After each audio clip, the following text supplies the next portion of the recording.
நல்லெண்ணெய் இருந்தால் 1/2 லிட்டர் கூடக்கா. நல்லெண்ணெய் விற்கிறேன். இரு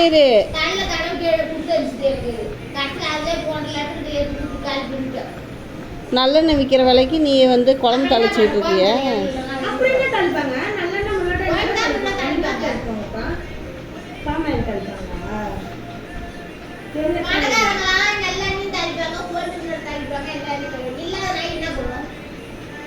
நான் வந்து எப்படி பண்ணுவேன், இப்போ வரவங்களுக்கு வந்து அந்த அதிரசம் முறுக்கு எல்லாம் நல்லா செய்கிறாங்களா, வரவங்களுக்கு நாங்கள் போடுவோம். வந்து கேட்பாங்கல்ல, தீபாவளிக்கு வீட்டுக்கு தான் வந்து கேட்பாங்க. அவங்களுக்கு போடுறதுக்கு மட்டும்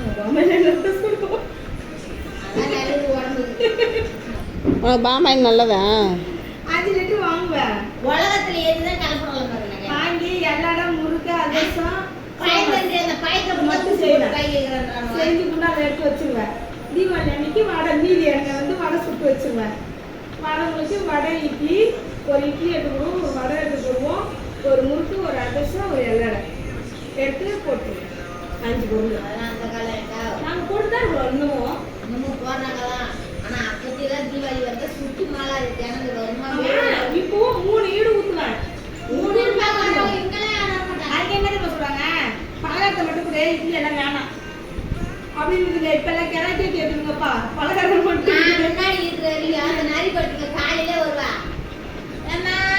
வருவதா இந்த தீபாவளி கட்டிய கையில இருக்கு வர ஓமான்னு போ அப்படின்னா சாமி 2 முறுக்கு தான் கொடுக்குறது, பலகாரம் தான் கொடு, அதிர்ஷ்டம் தான் கொடுக்கணும். அப்புறம் என்ன பண்ணா ஒன்று சட்டு நீ தான் கூடாது.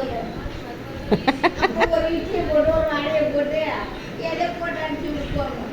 அப்பெல்லாம் எங்கள் ஊர்லலாம் 4 மணிக்கு 5 மணி எங்கள் அம்மா கேட்கணும், ஏந்தத்தில் புட்டு மாவு கம்பு புட்டு கம்பு இருக்குல்ல, கடலப்பருப்பு படை 1 கிலோ மாவு வச்சு சுட்டு வச்சுக்கோங்க. அந்த வெறி புட்டு சுட்டு வெள்ளத்தை பிசைஞ்சு நல்லா கம்பு புட்டு சூப்பராக இருக்கும். அப்பெல்லாம் நான் என்ன சொல்லுவேன், அப்படிலாம் கொலன்னு இருக்குது, நான் சாப்பிட்டுருவேன். கட்டி கட்டியா